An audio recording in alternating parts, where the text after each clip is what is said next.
Strawberries, strawberries everywhere. Very productive, very delicious. All you have to do is bend down and move some leaves and you'll see strawberries everywhere.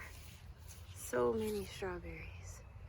And we pick just about daily. Oh look, the pine berries are coming in.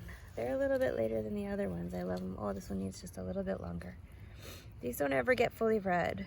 They stay just blushed. You know, they're white on one side where the sun doesn't touch them, and they'll stay blushed. You can tell when they're ready by their touch. They get soft to the touch and they're absolutely delicious. We have so many different varieties of strawberries growing in this area. It goes all the way. Oh my god, so sweet and juicy. All the way up here, all the way to the back, all the way around here. And it comes up here. This patch is just filling in now. And it goes all the way over here. Loads and loads of strawberries, as you see. And we added some new varieties here, which will spread, and another one of those rainbow strawberries here, which will also spread. And then you come back over. Oh, these are a couple new ones here. These are the Sequoia Giant strawberries. I think there's like 6 or 10 crowns in here, and those will take over and spread. And oh my gosh, this one looks so red, I can't walk past it and not harvest it. It looks so good. Look how beautiful. Let's see. Oh my gosh, so sweet. So we come over here, more strawberries. This is wild geranium, wildflowers that comes out here. We got bee balm with ginger, yarrow, blueberries, lots of bee balm here. And then there's more strawberries back here. This will spread and fill in and take over here. This is the blackberry patch. I didn't do a good job pruning it this year. Truth be told, I tasked Kalia to do it for the first time, and we were behind schedule, and she also didn't quite do it right. Learning process, so I'm gonna have to go over it with her again this year. It'll be fine, it'll bounce back, and this will be as tall as the chicken yard in no time flat. And they're already flowering, so we'll still get some this year. Okay, so then you come over here, and we got strawberries starting right about here, and it goes all over here. These are mostly pine berries in this section here, and then down here in this area here we've got phlox, lavender, and more strawberries. Lots more strawberries. Goes all the way down. This is where she dug up this morning to harvest crowns for some of you fine folks that ordered from us. Oh gosh, these are looking super red too. So good. How can you not just stop and eat them? I gotta go harvest. Gotta go get a harvest basket. More under here, and it comes all the way over to here and on the other side. And then that's about it for the strawberries. That's more than we need. Then we come over here to the annual vegetable garden. It's kind of a hot mess right now. I need to get in here and weed, but we've got a big mix of salad greens, some really pretty. I love these. These are endive types. They're a thicker leaved, crispier. They withstand both heat and cold, so they're not going to bolt quickly or get bitter. I mean, they naturally have a slight bitterness to them, naturally, because they're an endive, which I don't mind. I like it. Got some artichokes over here. Lots of dill, some turnips and mustard greens. We have some, looks like cilantro that had bolted. Lots more lettuce here. This is another pretty one. Use this here. I like that kind too. And we've got These are thyme, all kinds of thyme. Looks like some kale that had gone to seed finally. We had cut back a couple times over winter. I just started planting in some tomatoes. This little guy I got from Jeff. This one is a sun gold cherry. I'll have to hang some string or some line or something. We got another tomato over there. Lots of oregano. Could be used for seasoning, spices, to dry, to make tinctures, whatever you want. Over here I've got more tomatoes, some I don't know, I guess those are broccolis. I'm not even sure what I planted there. Oh yeah, there's broccolis, and seeded out just a couple days ago because we'd cleaned up a little bit in here. And so you see they're coming up already. Some cucumbers and melons and some salad greens. This is a little tree seedling that should not be there, and some sweet peas and things like that. Those will come up. Wherever you see the straw is where we put the wine cap mushrooms underneath the apple tree. Did a little bit of wine cap spawn with some straw over it. Here's the Sochan, very special plant. Medicinal edible herb. More strawberries on this side. This is all kinds of herbs hidden with some salad greens. There's some miner's lettuce. It's a special variety that I planted purposefully because it's really delicious, Claytonia type. Looks like the cow peas are coming up. Cow peas and sweet peas. These are garlic chives.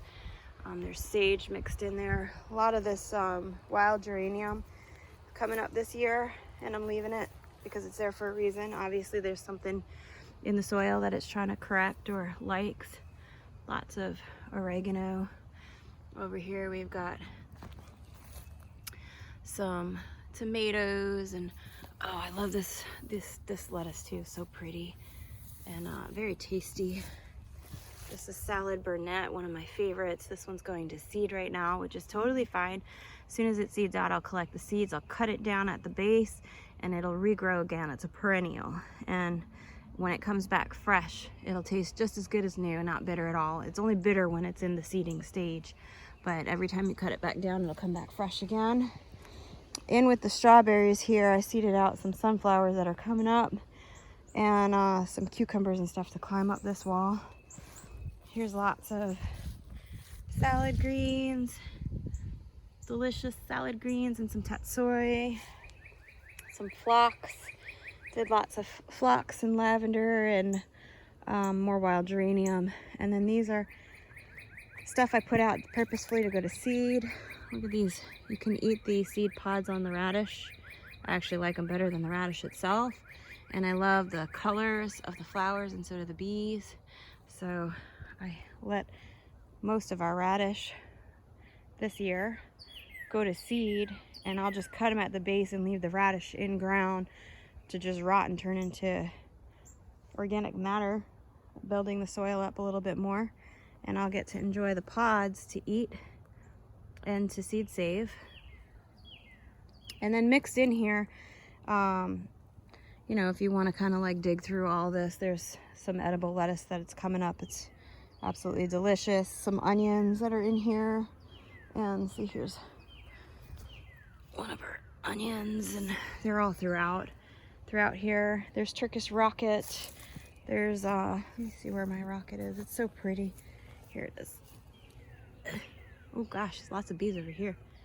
I can hear them humming. Hear that? They're really enjoying all of these flowers. And yeah, some more lettuce mixed in here, some cabbages and broccoli, more Turkish rocket. This is gonna get huge. So it's almost time to cut back the radishes and drop them on the soil and just leave it chop and drop. Let it decompose, because I already started filling in with melons and cucumbers and squash that is literally gonna just climb all over the floor here and just fill in. This was a bunch of cilantro, more salad greens mixed in. I just put in that squash. some cilantro from earlier that had bolted, and some that's, you know, succession sown that's still edible and good and not bitter. Dill's coming up, some more garlic chives. I gotta clean this space out here, but I've already started planting some pumpkins over here that'll just kind of fill in and creep. We've got serviceberry. It's a young one, young serviceberry. And back around to where the blackberries were, here's the other serviceberry. This one flowered this year, the other one did not. So both of them are very young. I didn't expect either of them to, but this one's trying. The hazelnuts are looking fabulous. Such a pretty bush. I absolutely love it. And under it, we've got some Russian comfrey. Russian comfrey and a few other goodies. I think I put some borage in. This is the mulberry. This is the native red mulberry. Cannot believe how fast growing this thing is. It's insane, insanely fast. And it's fruiting. I only planted this last year from like a little stick, and it just took off and it's already fruiting. Not a ton of fruits because it's his first time fruiting, but I actually see still some more coming on and developing. So yeah, we'll get some mulberries from this one this year. Another hazelnut. And that's that kiwi arbor that we had to cut the kiwi down because it just, holy crud, look at how many. Oh my gosh, I gotta get out here and harvest. Way too many strawberries on the ground. So that is the one thing I can say about having a strawberry patch like this. You do really have to manage it, because if you don't harvest regularly, they sit and they ferment. And then what happens is it draws in tons of fruit flies. And then the fruit flies will just decimate your whole patch because there'll just be so many fruit flies. You just got to stay on it and harvest. And when it starts to get really out of control and like you just don't have the time and it just got away from you, just mow it down. Mow it down and do the bag on your mower to recycle the cuttings. Look at how many strawberries. I got to get out here. Looks like I'm going to be processing strawberries for the next few days. Anyway, yeah, so when you recycle it into the bag, and then you can use all those cuttings for the compost, and then make some compost tea and spread it back out onto the field to just refeed to the field. Anyhow, this was the golden kiwi. This was massive, and it pulled down the prior trellis that we had there for it because it was just too big, and the storm was just windy, and it just pulled it out. So we had to cut it back down to like about this level here, and it's already bushing out and growing like crazy with the new trellis, arbor style trellis.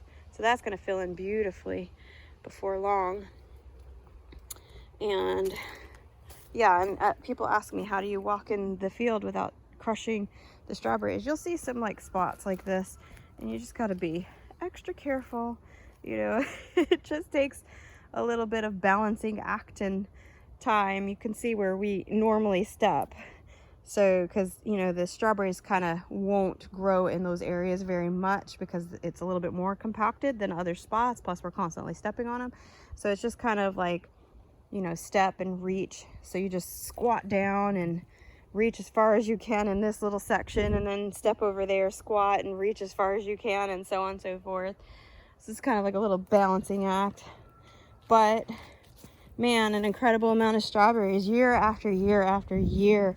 This patch has produced food, abundant amount of food, and it's already coming on back here. The peach tree never made it. That was the one that I tried to save after that bad compost. I thought it was going to come back. It didn't, as you see. I planted a linden, little leaf linden here, and cutting this down, and I have some nanny berry. Oh, look at that. Looks like Virginia creeper's trying to come in. I'm going to get that out. And then I have some nanny berry bushes that I'm going to put over here in place of this peach because I really wanted more nanny berries. Back here, a lot of wild blackberry slipped in, so I got to finish cleaning all this up because we don't want that. But what we do want are these guys. These are the Logan berries. These I planted purposefully. and they're doing really good.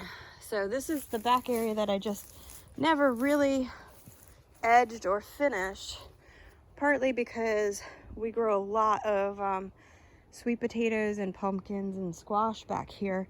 So this area kind of gets just like filled in and like left to just do its thing all growing season.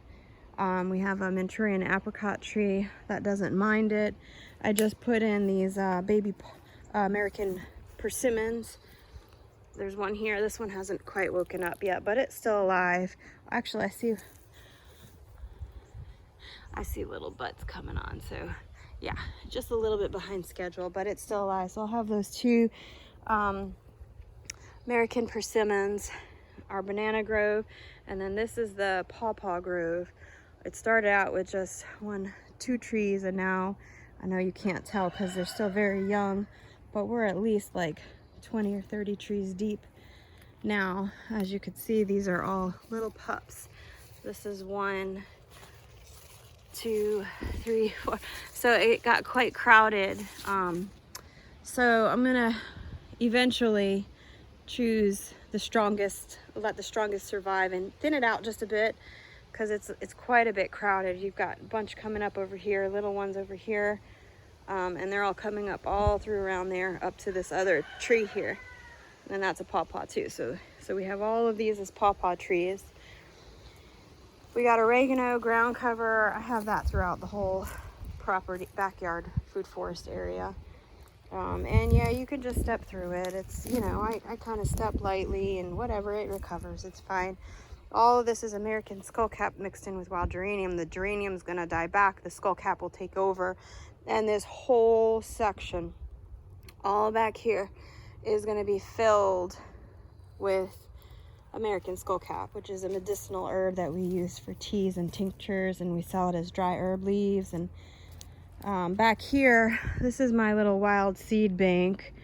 This gets really crazy wild, but it's beautiful, and it's already starting to fill in. I see the Shasta daisies, and we get wild asters and all kinds of wildflowers that'll fill in.